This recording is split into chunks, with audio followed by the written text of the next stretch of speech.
I had a conversation with an Andrews administrator probably 8 years ago. Mm-hmm. And then I said, can I share with you my perceptions on the way your department's run? And he said, yes, of course. You're an alumnus. You can share that. And I said, okay, you're creating students I wouldn't hire. Hmm. And he said, excuse me? And I said, because the majority of your professors teach theory, but they've never practiced it themselves. Mm-hmm. So you're having students come out that don't know what they're walking into when they graduate because the person who's taught them the theory has never done it. And so those are the skills that we tried to teach in our degree. You know, when you pray about everything, how can you tell if an answer is from God or not? If it's from God, you'll be 100% comfortable and accepting of it, even if it's something you're not happy with. Hmm. If it's not from God, you don't feel that comfort. Something will still bother you. This isn't, you'll just know. How have you made sure that God was the one leading? That's hard. Welcome back to Ministry Reimagined. This episode was really fun for me because I got to talk to one of my professors who I talk to all the time. I've gotten to hear a lot about the different stories and things that he's done in his life and different jobs he's had, but it's different when you talk about the passion behind these jobs, why he felt called to work in ministry after 7 years of his own business, and how he became a college professor before even getting his bachelor degree. He has a great story, and I hope you guys enjoy it too. Hi, Professor Weber. Hello. How are you? I'm doing great. How are you? Good. Good. I'm excited because you've taught me for, I was going to say 4 years, but it's been... About 3. Yeah. 3, yeah. Because I started in a whole different major, but you weren't the chair when I started, were you? No, I became chair in 23. Who was it before? I don't think I ever met them. Yeah. Very nice. Yeah. Anyway, I was just curious about that. I didn't want to be chair. I didn't think I was going to be chair. I was the junior faculty member with the least experience. But I had the most leadership experience. So they asked me to be chair. Interesting. Yeah. So you felt like other people deserved it more than you did? Technically, according to policy, Huh. Wow. But I had more leadership experience than all the other faculty combined. Combined? Yeah. Holy. Yeah. I mean, I think, not that my opinion really matters, but, or that I know much, but to be a chair of a department, I think that leadership matters more than anything else. It's leadership's about relationships and making sure that all the different personalities you have can get along and get behind the vision of what you're trying to do as an organization. And giving them all the confidence that they can do it. And also clearing any roadblocks or things that get in the way that keep them from doing their jobs. That's the way I've always viewed leadership. Good leaders surround themselves with as many good people as possible. Steve Jobs had a quote that, don't be afraid to not be the smartest person in the room. Surround yourself with really smart people. Now, the thing was, Steve Jobs is a pretty smart guy. But so it's kind of hard for him, yeah. Surround yourself with smart people and don't be intimidated by them. And then empower them to go do what they're good at and watch success happen. Yeah.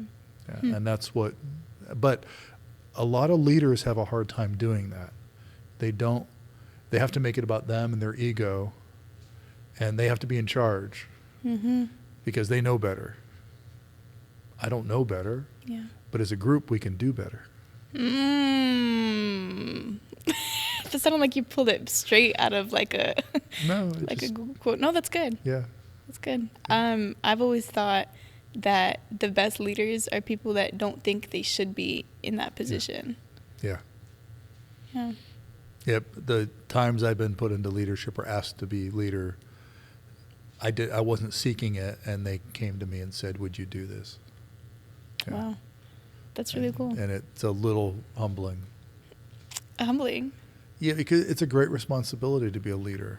And you have to say to yourself, okay, am I really qualified to do this?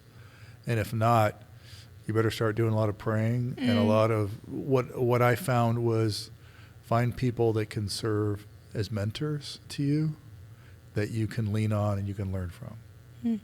So when I started teaching, I asked a lot of questions of my chair. And then when they asked me to become chair after 2 years of teaching, I went to my dean and I said, I'm going to bug you to death.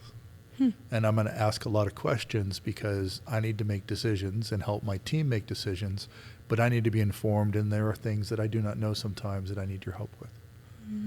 And she's like, okay. And I still ask lots of questions.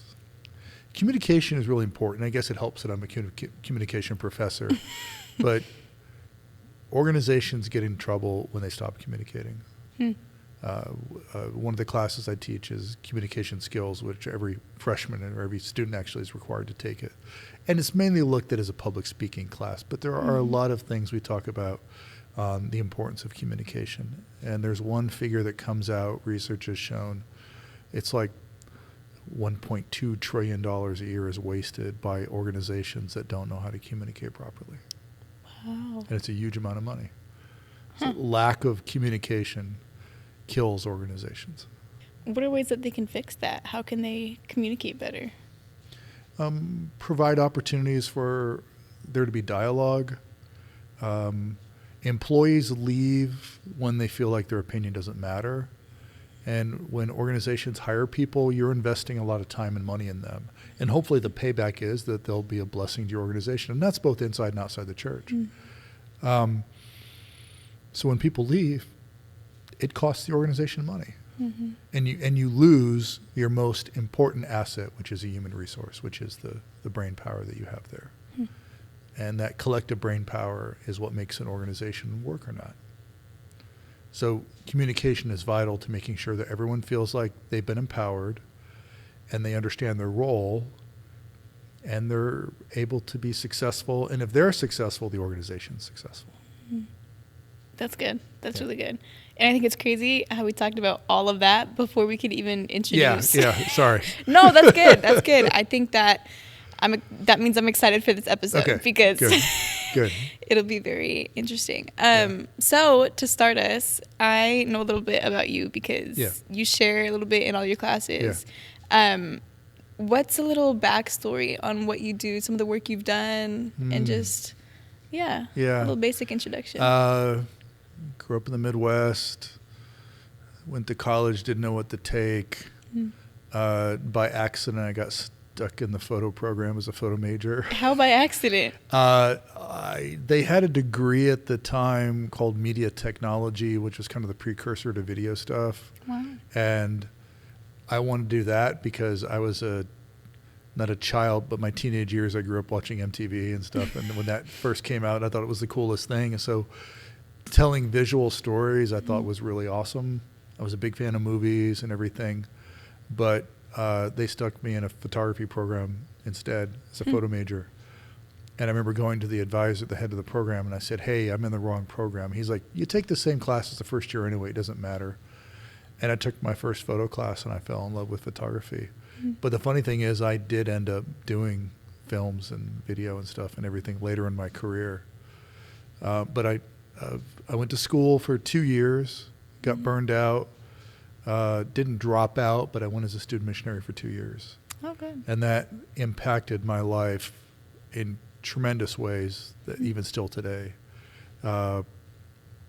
But I discovered a passion for mission at that time. And I guess you could say non-traditional mission because I never wanted to be a pastor or anything like that. And we tend to look at, mission as just pastors. No, mission is meeting people where they are and sharing of yourself with them. And that includes what you believe and who that and how that makes you who you are. What kind of mission did you do? Because I know a lot of people, they do either do pastors I was a or teacher. teaching. Yeah, I was teaching, and then it was a boarding school, and so I ran the dorm there. Wow. And Where? In Iceland. Yeah, and I mean, back before it was a tourist spot. Wow. And it was just a little island on the map in the North Atlantic that got really cold. And I was supposed to go for 1 year, and I ended up staying 2. Wow. So you didn't even go back? You just stayed there too? I came back one summer to work at Andrews in the PR department. But at Christmas time of the first year, they'd asked a guy from Northern Ireland who'd gone as a student missionary to work with me. They asked him to stay. And then they said, do you want to stay too? And I'm like, 100%. I'm having the time of my life. I love this. Wow. I didn't want to go back to school. Huh. What was the most fulfilling part about it? Being able to help my students. We had a lot of students that came from really rough homes. Mm. And I remember one of the reasons I left school was what I kind of left college, didn't drop out, but took a gap year, took a double gap year basically. My parents had gone through a bad divorce. Mm. I didn't feel like I had direction in my life. I discovered a passion for photography, but I didn't really know what that meant. And I remember somehow I ended up in Iceland, and that's a whole crazy story itself. Tell it. Well, to go as a student missionary, you're supposed to take classes all year, and they do this testing of you and all this other stuff, and it's only the best go as student missionaries and everything. Really? And I found out in the summertime after I decided not to go back to school, and I was working a job pumping gas at a gas station up in Cadillac, Michigan. And my mom called, and she was down at Andrews doing her master's degree. And she called me. She said, hey, I just saw a sign on the bulletin board. They're looking for someone to go to Iceland. And she knew I was struggling and that I hadn't found myself yet. Mm-hmm. And I just kept saying, no, no, no. And finally, to get my mom off my back, I agreed to talk. So I called the chaplain's office at Andrews. And they said, can you come down next week and talk to us? So I drove down, and they said, I met with them, and they said, look, technically you're not qualified to go, but we need someone to fill the position, so will you go? Wow. And I'm like, really? And they said, yeah, it's yours if you want to go. I said, okay. And they said, go get your passport. I said, I don't have a passport. Wow. I've been on a plane once in my life, and that's when I was 2 years old. And here I am, 20 years old. And they said, well, you have 6 weeks to get a passport.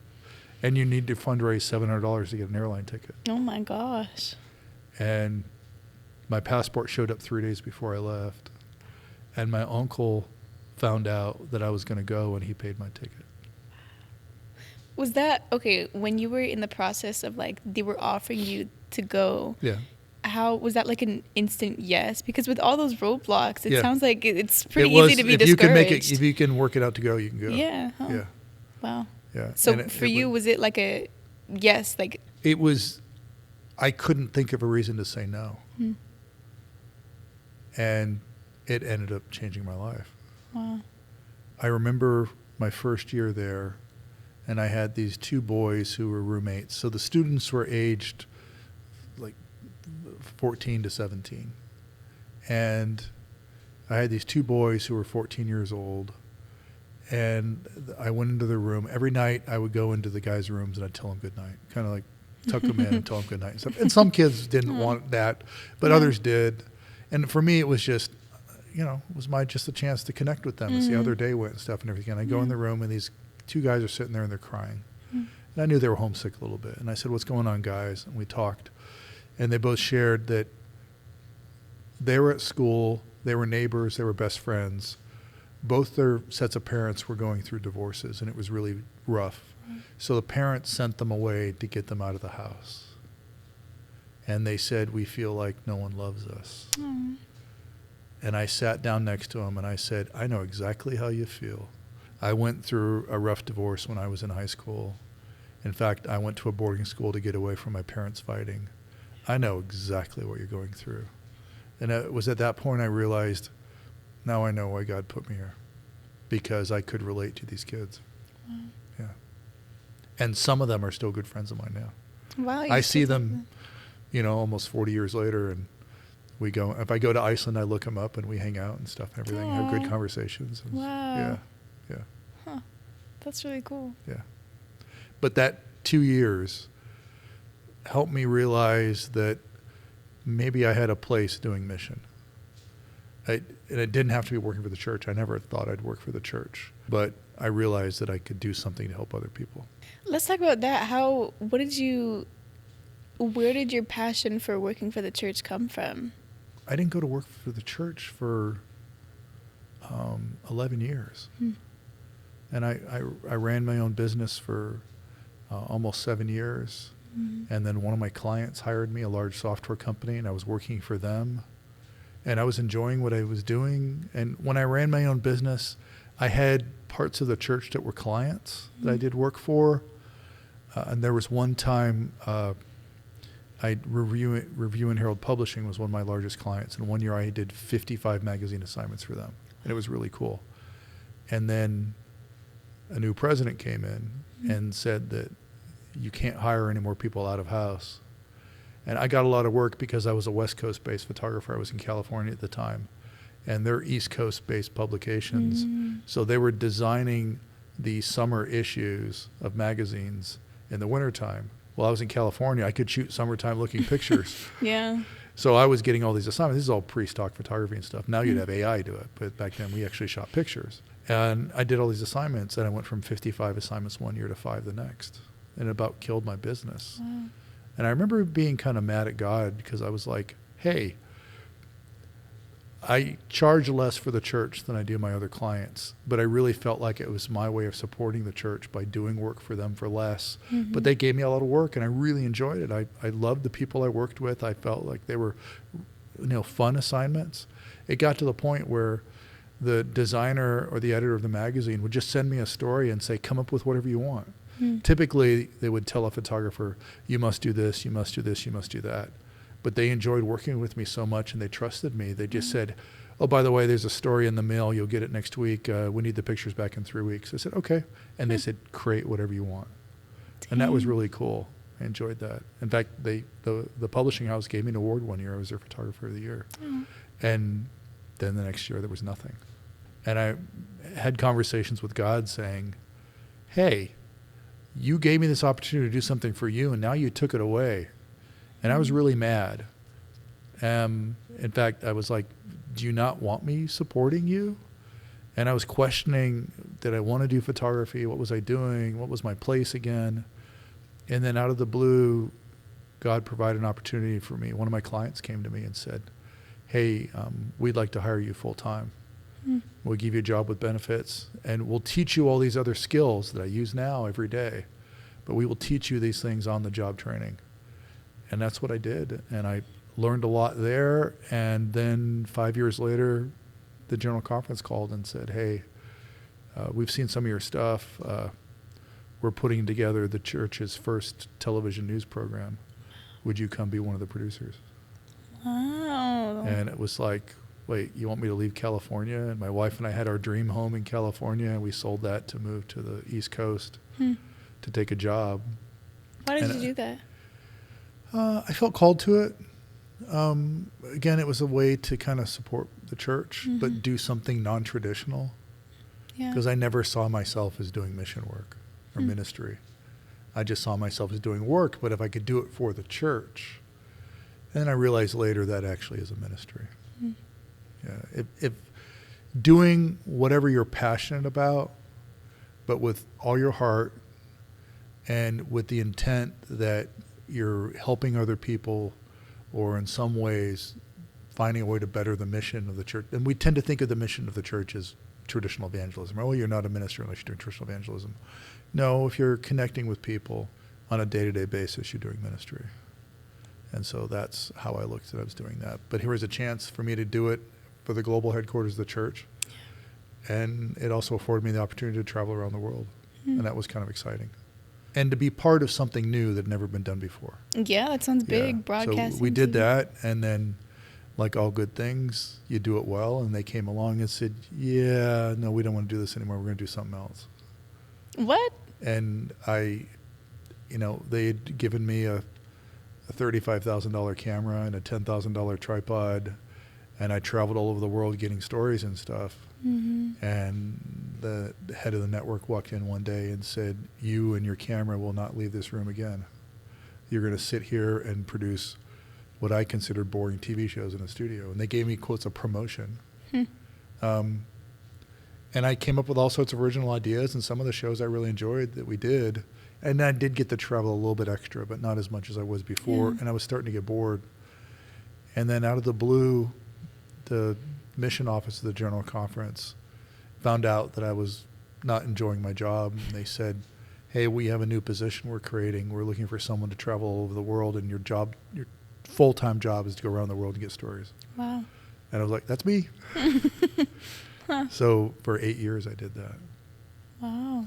traveled to more than 100 countries and got stories, produced almost 400 documentary films, and just had the time of my life. But it was hard. I was away from my family.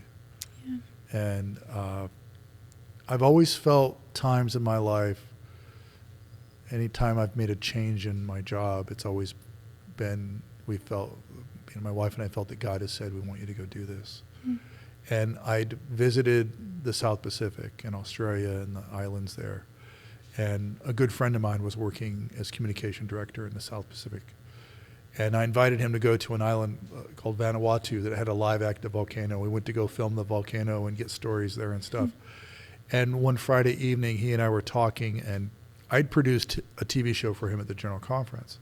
And we were good friends, had kids about the same age. And he said, I'm so happy that I get to focus on one area of the world instead of the whole world, and I have more time for my family. And I found myself being kind of jealous and envious of him. Mm.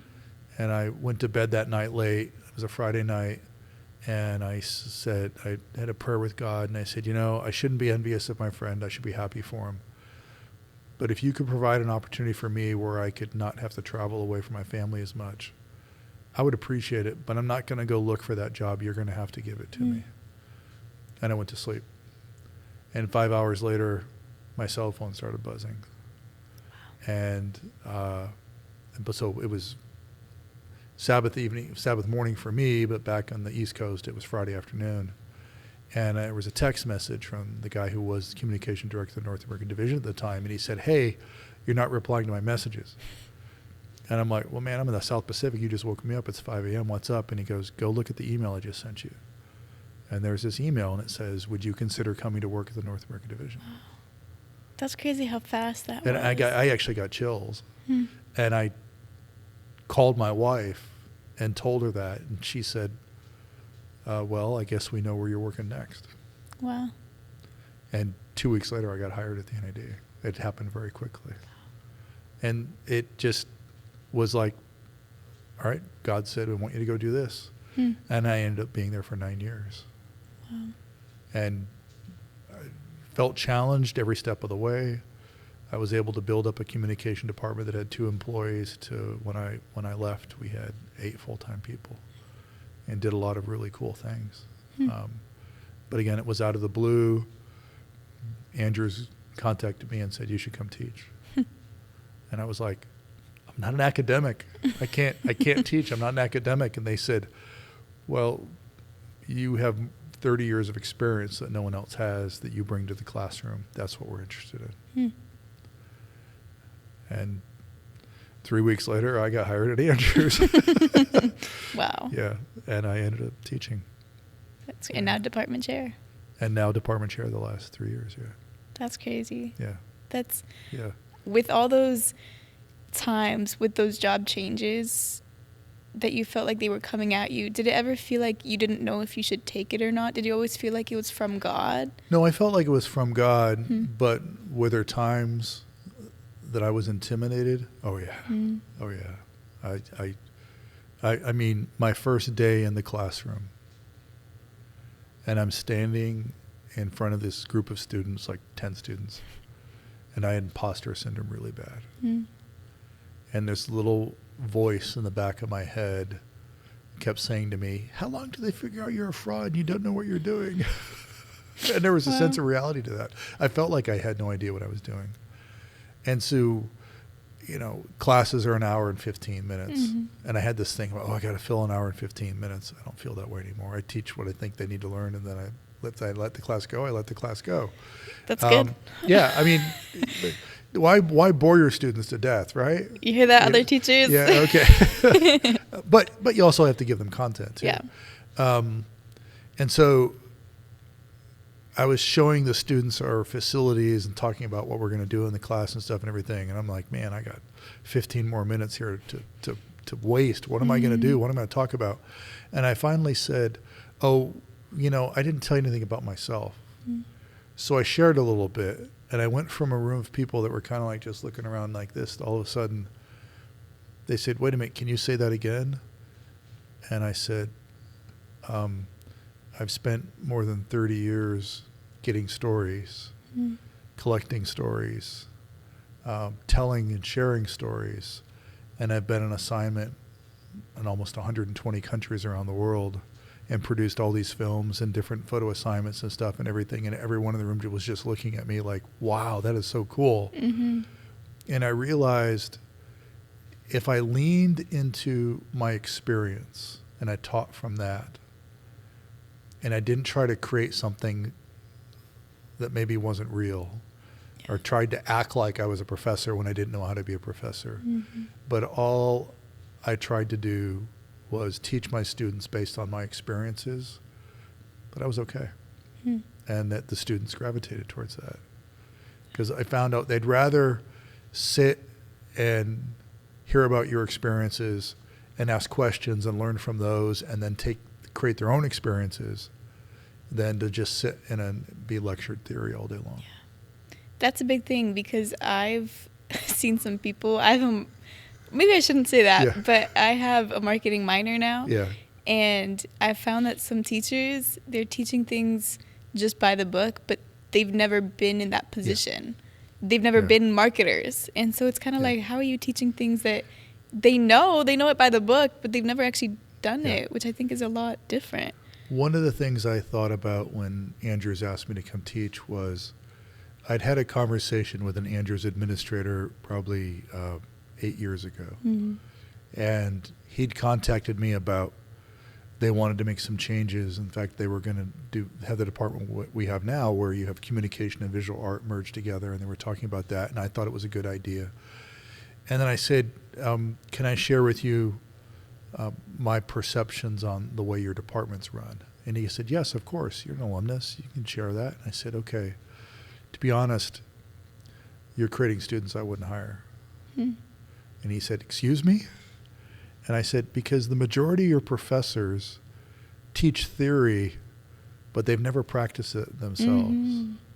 And so you're having students come out that don't know what they're walking into when they graduate because the person who's taught them the theory has never done it.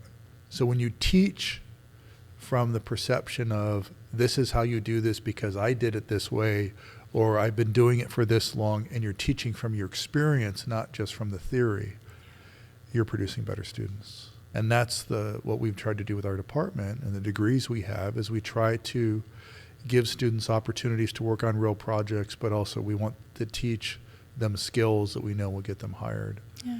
And when I came on board, we were revamping our communication degree. And I sat down with the chair and said, here are the skills. If a young person had come to me with a resume, this is what I would look for. Mm-hmm. And so those are the skills that we tried to teach in our degree. That's really good. I feel like, what actually makes sense in our department, which I wonder what it looked like before, but if we're taking a podcasting class, you're not just learning about... We didn't teach podcasting. Oh, that was added. Wow. Yeah, my second year we added that. I'm glad you added it because. Yeah. But so when you're teaching a podcasting class, you teach like the fundamentals and the theory stuff, but then we made podcasts, which I think was pretty cool. You spent the vast majority of the semester working on creating your own episodes. Same with film classes. We make our own films. Yep. That's we beautiful. teach. The ratio I like to come up with is about 30% theory, 70% practice. Because the students, to be honest, students can pick up skills off YouTube. Yeah. They can pick up skills online, but we teach them how to use those skills, and then we give them projects where they get to implement those skills. Also, that was very bold of you to go up to whoever was in charge at the time and be like, luckily I told him over the phone, not in person. Okay. But he wasn't happy with me. But when Andrews called, that came back to mind. I said, okay, here's your chance to put your money where your mouth is. Because you criticized them for not having professors that had actually done it. Yeah. Now they're asking you because you've done it to come teach. What are you going to say? That's hard. I kind of felt like I couldn't say no. I am curious going back to your experience when you were, traveling the world and the countries, when you were gathering these stories. Is there one story that sticks out to your mind? Like what? Do you have a type of story or an experience? I guess the most life-changing story you've heard from those people, like from the locals. that you talked to? You know, the one of the types of stories I enjoyed doing the most was I would go out and do stories about missionaries. Mm-hmm. And the ones that really touched me were the medical missionaries. So these are people had gone through medical school, could be making a lot of money, but agreed to work for the church for 5 or 6 or 10 years out in the bush, literally in very rough conditions, getting paid next to nothing, but serving as medical missionaries for the church and preaching and leading out and doing other things, very much doing ministry, serving as the hands of Jesus. Those stories impacted me deeply, and I made some really good friends. It was amazing to see the commitment that they have. I went to the country of Cameroon and spent a week there with a husband and wife doctor team. And the wife every year got malaria. And they took drugs and everything, anti-malarial drugs and everything. In fact, we went there for a week, my colleague and I, and we were the first people to go there and not get malaria. Wow. But just the commitment they had and the crazy hours they worked and everything they did just really touched me. And those stories I loved getting. Mm-hmm. And the fun thing was that I shot their story, I did their story, and then 6 months later, I was able to go to another part of Africa and get the sister of the male doctor, she'd just gone as a missionary herself. And then we actually ended up doing a much larger story on the whole family who had committed their lives, or the kids had dedicated their lives to mission. The father and the mother, the father was a dentist, and he committed his life to mission, where every year he would take the kids on a mission trip when they were younger, and he still would do this every year and stuff, so that instilled in the kids a sense of mission. So we actually did, for a general conference session, we did a full story on that family and thanked them for their service. And so we brought the parents out on stage and honored them and everything, but what we didn't tell them was we actually had flown their daughter out from Malawi. And she walked on stage with flowers and gave them flowers and shocked them and stuff and everything. And that was such a cool moment.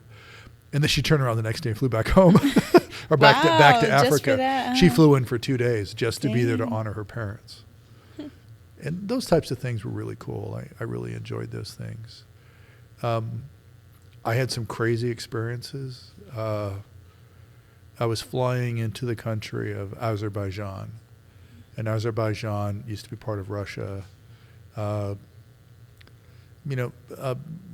Predominantly Muslim. It's right next to Iran. But the very secular government that it's very hard for the Adventist church there to get a foothold. In fact, members are thrown in jail all the time and everything. And so it was a difficult place to go to. So I'd been in the country of Georgia. And it's funny because Georgia and Azerbaijan are next to each other, but you can't fly from Georgia to Azerbaijan because they don't have diplomatic relations. So I had to fly from Georgia to Turkey, spend the night in Turkey, and then get up early and catch a flight to fly to Azerbaijan. So I did that, and I was on the plane on the way to Azerbaijan. We're coming into land, and I was in an aisle seat, and there was a guy in the window seat. And so he kind of wakes up and he pulls out his phone, like an iPhone, and he's shooting video of we're coming into land. And so he and I started talking and had a good conversation, found out he was from Azerbaijan. He'd actually been deported from the United States because he'd overstayed his welcome, and he was fishing in Alaska and got caught after being there for a year, and they deported him. They caught him and they flew him to New York and then put him on a plane the next day and flew to so he was coming home, and his family didn't know he was coming home. And we had a really good conversation. He was a nice guy. So then I get off the plane, and I got my visa. I had to buy your visa when you got there, and that was another whole process in itself. And I got my visa and I got my bags, and I said, okay, I'm in the country. And I was really worried about getting into the country because they could just decide to arrest me if they wanted to very easily as a Christian coming in, especially working for the church. And I had to walk down this hallway. And at the end of the long hallway, I saw something that put chills down my spine. It was an x-ray machine. They were going to x-ray my bags as I went through. And I knew that they would see that I had a bag full of camera equipment. And what would happen? So I said a prayer. I put my bags on the X-ray on the X-ray machine. I went through the metal detector myself, and I was waiting for my bags. And as my bag comes through, one of the supervisors starts yelling, "Whose bag is this? Whose bag is this?" And he grabs my bag, and I said, "I'm going to end up in jail." And I kind of, and he comes over to start yelling at me and stuff. And next thing I knew, that young man from the plane was standing next to me. And he talked to the guy in the local dialect and was basically telling him, "This is my friend. Don't bother him." And the guy backed down. Wow. And he gave him my bag and he said, "Okay, you can go." And I turned to thank him, and the guy was gone. He wasn't there. Wow. And I've told this story, and people are like, "It was an angel. It was an angel." Well, the funny part is, okay, I don't know if he was an angel because he was drinking beer on the plane. Oh. Well. So if he was an angel, maybe we need to rethink our health message theology. So I don't think he was an angel, but I think God can use anyone at any time. And he definitely used that young man at that time to help me get into the country and to make sure that I didn't get arrested. Yeah, that's scary. Yeah. Was there ever a time where you actually were arrested? No. I was pretty, I developed the mindset that no matter how nervous you feel in a situation, act like you know what you're doing and that you've been there before, and don't look stressed out. Mm-hmm. Because when people look nervous and are fidgeting and stuff, the police will pick up on that and they will get you right away. So I could be going into some place where I didn't know where I was walking, but I always tried to have an air of, not arrogance, but I was comfortable. I'm just walking down this hallway. When I get there, I'll get there. I'll figure it out, but I'm not going to stress about it. And that actually was a good way to kind of lead my life, because I would go by myself. I normally didn't go with a group of people. I went just by myself for 2 weeks at a time, and I was usually visiting 6 to 7 countries, getting stories. Wow. Yeah. That's good. And it was, so I feel like I learned a lot that hopefully I'm able to share with my students. Mm-hmm. Yeah. Oh, for sure. I feel like I've learned a lot from you. I'm wondering, I don't know, this is kind of a random question, but if now, you know how the way that you've gotten into your positions of work, they've kind of just been handed to you, or like they've come out of nowhere? Yeah. Or actually, no, that's not true. You've prayed for some of them. You've asked for some of them. Right? I asked for God's guidance, but I never said, "Go give me this job." Right. Is there a job that you like wish you could go back to? Like going back to maybe interviewing these people, maybe, or? I think, I've thought about what if I had the opportunity to go do the travel again and stuff and everything. It wears on you. That's a younger man's job. I think the fact that I was, I started doing that 23 years ago. There's a big difference. A lot more energy. Just it wears on you a lot. I think the best opportunity for me is to use my experience and the leadership ability I have to create opportunities for other people, whether that's through teaching or in another leadership position or something. That I really feel God, if we open ourselves up to it, God puts us in positions to utilize the skills that he's given to us and the experiences he's provided for us to do things for him. And sometimes it can be humbling, sometimes it can be scary, but I've always felt that I can do whatever I've been asked to do because I feel that God's put me in that position. And I've never felt like God's going to put me in a position to fail. If he's truly in it, if he's truly leading, then it'll work out. But I have to, a lot of prayer, a lot of trust in him, but also a lot of growth on my part and a lot of understanding that I really have to work hard. Mm-hmm. But if I do that, it should be successful. Yeah. How have you made sure that God was the one leading? That's hard because there's times you're like, oh, I could do that job. What if I got that job? What if I, pressed for that job or something? And there's been a couple of times I've tried that and it's not worked out. And it's kind of funny because my wife will laugh and she's like, you're not letting God lead. You're trying to lead. Wow. You need to let God lead. I'm like, yeah, you're right. Yeah. We all need your wife in our lives. Yeah, we all having a good spouse. I've been married 34 years. Wow.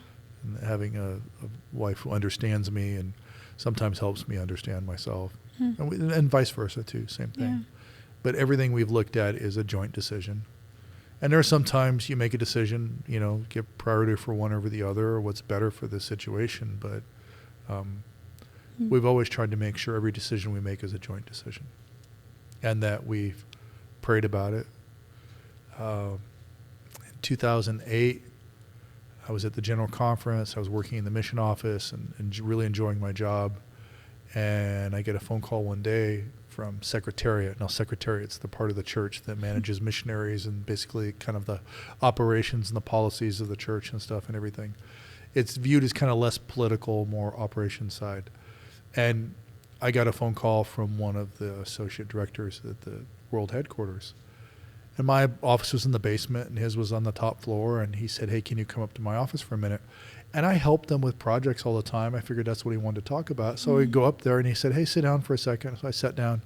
He goes, so a committee met today and it's been voted to ask you to go to Russia for 5 years to be assistant to the division president. Holy. And I was like, excuse me? And he goes, so you're going to say yes? I go, hold on, you just dropped a 5 years? 5 years, Wow. yeah, 5 year commitment. And I was like, I think I got to go talk to my wife about this. We got to pray about this. I've got questions and stuff. And I talked to people, vice presidents of General Conference, other people I trusted, and said, hey, what do you think? And some of them said, hey, if the church asks, you have to go do it. You have no choice.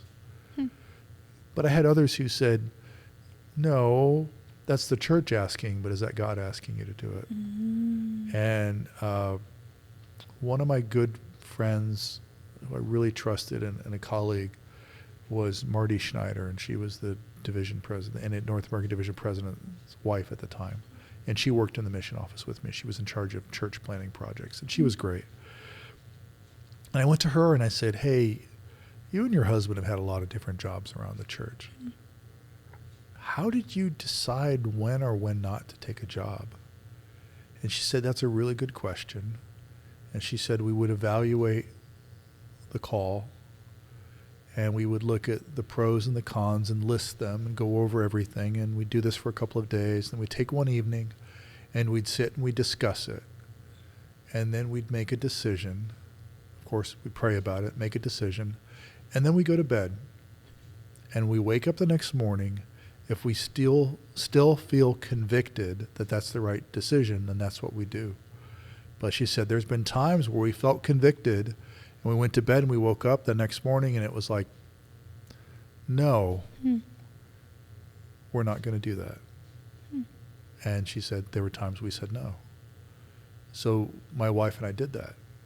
And we sat and we did the pros and the cons and talked about it with our family, our extended family, and prayed about it and came to a decision and went to bed and got up the next morning and it was still, we're going to say no to the call. And it was really hard for me. I had to call the division president, who I really liked him. I liked the whole team. It was my favorite division to visit. I loved the people there. I loved the food. It was just, I felt very comfortable there. And I had to call and say, I'm sorry, we're going to say no. And he was like, what? Why? I said, we prayed about it. I'm really sorry. And I feel bad because I really like you guys a lot. but we just don't feel called to it. And we prayed and prayed, and this is where we feel. And, it was hard to do that, but we had to go with, did we feel called to it? Mm. And I had people to say, how could you say no to that? When you're asked to go as a missionary overseas, you do your 5 years, you come back, you can write your ticket, you can get any job you want in the church. And I was like, yeah, but I wasn't doing this for me. I was doing what I felt God called me to do. So it's not about what's good for me. It's what's best for him and what's best for the church and where does he want me. Mm-hmm. And if I had said yes to that job, I never would have had the opportunity to go to the North American division and become communication director. Oh. And so, there's lots of times in my life where you come to a point you need to make a decision. As long as you pray about it and you feel convicted, and that's hard sometimes. Sometimes it's hard to have God tell you an answer that you don't want because you really want something, but you hear him saying, no, this isn't for you. Or sometimes it doesn't work out. You don't get the position. Yeah. That's hard. But you have to keep praying about it and saying, okay, I don't know what's next, but you do. I put everything in your hands. I trust you. And there's actually a sense of freedom when you live that way and you work that way. And it's also feeling empowered in your job that, okay, I feel God wants me to do this, and he's going to provide, he's going to give me the strength to do it. He's going to give me the resources. No matter how tough it is, I keep saying, God wanted me here now. That's good. Yeah. I'd be curious if using that method of making the decision and then going to sleep and waking up and then actually deciding, or if that decision felt right, I wonder if that even after that, people have felt like it's been the wrong decision. You know what I'm saying? Yeah, I don't know. You have to have faith. You have to put trust in that. You have to put trust that God's really telling you what to do. Yeah. And I'm sure there's times people make bad decisions. And I mean, there was, when I first went to the General Conference and we produced that TV show, and after 70 episodes, when they came to me and said, yeah, you're not going to do this anymore. And I was questioning, why am I here? Why am I doing this? And in fact, I was going to leave working for the church because I was frustrated. Yeah. And I was like, I didn't sell my dream home in California. I didn't come here to do what I thought was my dream job, to have it suddenly taken away. I'm going to go do something else. And I was talking with a guy in the mission office about, he'd asked me to help him with a project, and I was working on a project with him. And after we got done, I'd said, hey, if you have any freelance work, I'm thinking about probably quitting work for the church, but I'd love to do freelance projects for you. Maybe I'll just start my own business again. And he started laughing. And I go, why are you laughing? And he goes, I'm happy that you're unhappy. And I was like, why are you unhappy? Why are you happy that I'm unhappy in my job? And he said, because I want to hire you to work for me full time, but I wasn't going to come to you and ask you because that's not how I do business. But the fact you came to me, I feel free now to tell you that I have this job that you're perfect for. Aww. And I ended up getting the job, and that's the job I did for 8 years. And so sometimes God puts us through tough positions, but we have to keep trusting in him, and then he'll provide the opportunity. That's good. Yeah. Is there a quote or a verse or a motto that you live by? I think just the fact that I just put my trust in God always. And that's hard sometimes because we want to lean onto our own strength. But every time I find myself trying to do that, things don't work out. And God reminds me, no, trust in me, and I'll take care of you. That's good. And that's difficult to do, to give up control and to sit back and wait. And there are times where I felt like, okay, God, you're teaching me patience. Yeah. But there's a satisfaction that when it does work out, you're like, okay, yeah, you really were in charge, and you saw things that I never saw, that I never knew could happen. Yeah. I mean, he puts us in positions and he puts us in situations that we could never achieve on our own. Interesting. I have a question when it comes to, when you pray about everything, how can you tell if an answer is from God or not? If it's from God, you'll be 100% comfortable and accepting of it, even if it's something you're not happy with. If it's not from God, you don't feel that comfort. Something will still bother you. This isn't. You'll just know. At least that's my wife and I when we've done it, and we lean on each other because sometimes one will want something more than the other, and that's why we do it together. We pray about it together. We talk about it together. We come to a decision together, and then again we wait. Is this truly the right thing? Okay, move forward. Yeah. Don't make rash decisions. Make prayerful decisions. That's why the whole thing of waiting till the next morning to actually make the decision. That's good. Yeah. And I really appreciate it. There's times I've had mentors in my life, people that I trust, that I feel like help you find with that guidance, and that's really important. Yeah. I will say, as kind of the ending story, this is my favorite story that you've told me or that I've heard you tell, and I want you to tell it again. All right.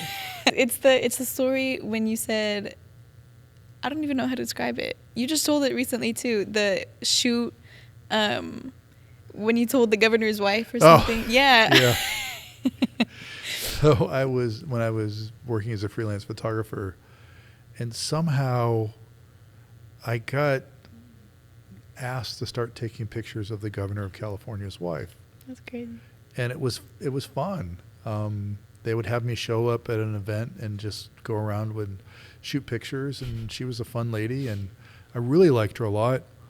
She was fluent in Spanish, and she really had a passion for especially young Hispanic mothers, low-income mothers, and providing health care for the babies and stuff and everything. And this is a Republican, Right now we would say, oh, she's too liberal. It's so, but I think her husband was one of the last Republican governors of the state of California. Wow. And she was great. I got hired 3 or 4 times to take pictures. And so I showed up one time, and I have to go through security, and they said, why are you here? And I said, I'm here to shoot the governor's wife. That's such a crazy thing to say. And as soon as I said it, I was like, oh, yeah, no, I'm sorry. And I said, look, here's my camera. I'm here to take pictures. I'm here to photograph. We use the word shoot pictures. I'm not here to shoot, And I think if this would have happened now, I would be in jail or shot or something. Back then, they just laughed it off and said, okay. And they looked at my equipment. So they said it was fine. Okay, so they weren't like immediately scared. No, at first there was like, they flinched a little bit at first, and I was like, no, wrong word, sorry. And they could see I was a photographer, and I was harmless. But it was a humorous moment that would have gotten me in a lot of trouble. That's, To hear that phrase is probably so normal, but these people take it was extra always, caution. You're going to go shoot pictures, know. It's not, you're not thinking of a weapon. It's a harmless word that's not harmless anymore. That's so funny. Yeah. That's my favorite story. Yeah, okay. Would you say what's your favorite story that you have? Yeah, that was fun at the time. I don't know. Anytime you can find humor in something, I think some of the stories that happened to me, I had a fun one here at Andrews. Okay. And I was teaching communication skills, and it was my first time teaching that class. And I do this thing where I have the students go around the room, and I have them say where they're from and what their major is. The great thing about Andrews, it's such an international community. And so I had students from all over the world in my class. And I was advised when I first started teaching, don't have your students stand up and talk in class the first day. It's too emotionally traumatic for them. And I'm like, this is public speaking. The whole semester is traumatic, Yeah, very true. No, I'm going to get them from day one. So I did this thing, and they're going around the room But I use it as an exercise about the value of communication. So halfway through the room, and there's like 25 students in the class, so we get about 12 or 13 in. And I stopped the students and I said, okay, do you see what I've been doing here? Because what I did was every student would stand up. Hi, my name is so-and-so. I'm from this place. Mm-hmm. And immediately, because I've traveled so much, I would say, oh, I've been to your country, or I've been to your town, or whatever stuff. So if it was a state, well, I've been to their state. You know, one person's like, oh, I'm from Massachusetts. And I said, great, I was born in Massachusetts. You know, I'm trying to find a connection with that student. And so halfway through, I said, do you see what I'm doing? Communication is all about being relational. So what I'm doing is I'm finding a connection with each person. And I guarantee you I can find a connection with every person in this room, no matter where they're from. And they were like, what? And it was true, I could. But one student stands up, and for me, he looked Brazilian. He just had that kind of dark complexion and dark hair and stuff and everything. And he's like, oh, I'm from Georgia. And I was like, oh, I've been to Georgia. It's a cool place. I really liked Georgia. It was fun. I remember, okay, Georgia, that's cool. And we moved on next. So about a month into the class, and he shows up 10 minutes early for class. And I always try to get to the classroom early. And so he's there, and we start talking, and I said, so Luca, remind me again where you're from. Oh, I'm from the country of Georgia. And I said, that's right. We talked about that, and I'd been to Georgia and everything. And I said, you know, one thing I remember about Georgia was they had these old Russian cars, and they would load them with watermelons from out in the fields, and they would bring them into the capital in these old Russian cars, and that's how they transport the watermelons. And he said, yeah, old green Russian lattes. I was like, that's right. How did he know they were old green Russian lattes? So I have on my laptop a photo library of most of the places I've been in the world. So I very quickly looked, and I pulled up the pictures, and I'm like, there's the green Russian latte. And I look at this picture, and I look at him, and I look at this picture, and I say, Luca, can I ask you a question? And I flip my computer around. Who is this? And he goes, that's me, 5 years of age. Wow. I'd gone to Georgia to do a story on him. Wow. And here he was 15 years later, he's a student in my class. And I was like, that was a cool moment. I was like, oh, wow. And I actually found the story I'd produced, and I played it for the class. Oh. And I was like, hey, guys, guess what? I met Luca 15 years ago. He just doesn't remember. And he goes, I remember someone coming, and my parents talked about it. And he goes, I saw the video, but I didn't know your name. But now I know who you are. Aww. And it was a cool experience that here I got to see someone I'd done a story on 15 years later, and he's a student in my class, and he's doing really well. Yeah. Aww. So that's something that I'll always remember. Yeah. That's really cool when you can do these stories and then follow up with them to see where they are years later. Yep. That's really cool. Yeah. Wow. Well, thank you so much for your time. You're welcome. I had a great time learning more about your story and expanding on some of the things that I knew. I knew some of your experience, but at least how you got there. I think that's important to talk about. Well, thank you for the opportunity. Yeah, of course.